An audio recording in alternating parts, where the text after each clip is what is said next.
فرمایا گیا سجدے میں گرا لیے گئے، اتنا عظیم رتبہ ان کو حاصل ہوا۔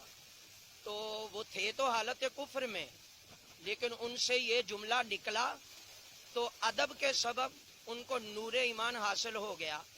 میں پوچھتا یہ ہوں کہ اتنا پوچھنا ایمان کا سبب بن جائے، کفر کی حالت سے ایمان مل جائے، تو جو بے ادبی کرتے ہیں قرآن مقدس کا یہ کھلا حال دیکھ رہے ہیں آپ، اتنا سال بیت گئے ہیں، ہر سال یہ جو ہیں قرآن پاک اسی حالت سے فلیکسیں ہیں، ہر تنظیم کی فلیکسیں بیچ میں پائی جاتی ہیں، ہر نعت خواں ہیں، کوئی بھی نعت خواں نہیں بچے، کوئی تنظیم تحریک والے نہیں بچے جو اس بے ادبی میں ملوث نہ ہوں۔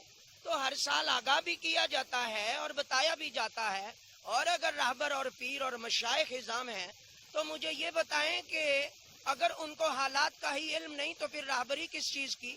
کیا ان کو یہ خبر جو یہ قرآن مقدس ہے یہ اس وقت کس حالت میں ہے؟ اگر ان کو علم ہے تو دیدہ دانستہ بے حرمتی ہے، وہ لوگوں کو کیوں نہیں بتاتے؟ اگر بے علم ہے تو پھر رہبری کس چیز کی؟